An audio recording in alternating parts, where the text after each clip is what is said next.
Պարոն Խաչատրյան, խնդրում եմ։ Հարգելի գործընկերներ, եւ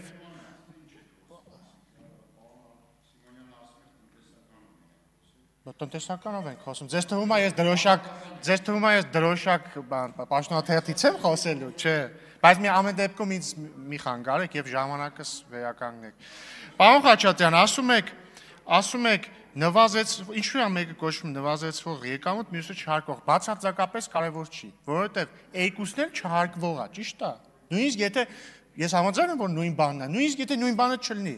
երկուսն էլ հարկվող չի եւ հետեւաբար ենթադրենք ձեզ բանկը սխալ թիվ է տալիս, ենթադրենք սխալ եք լրացնում, ասենք թե սկզբի հարցը հետ էր, չէ՞ ձեր Թունյանի։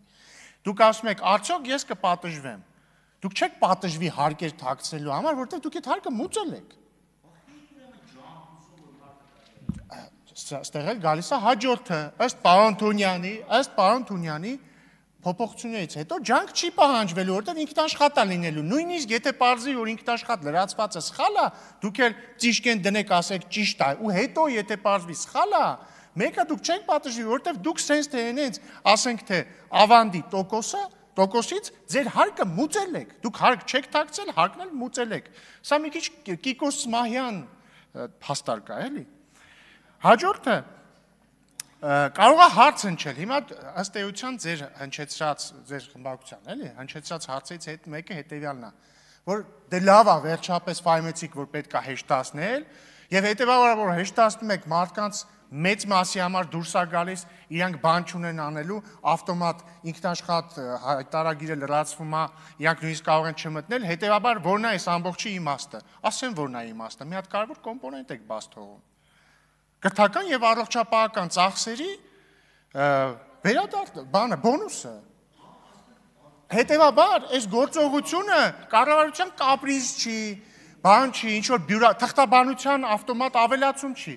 Սա մի գործողություն է, որը այդ թվում բերում է մարդկանց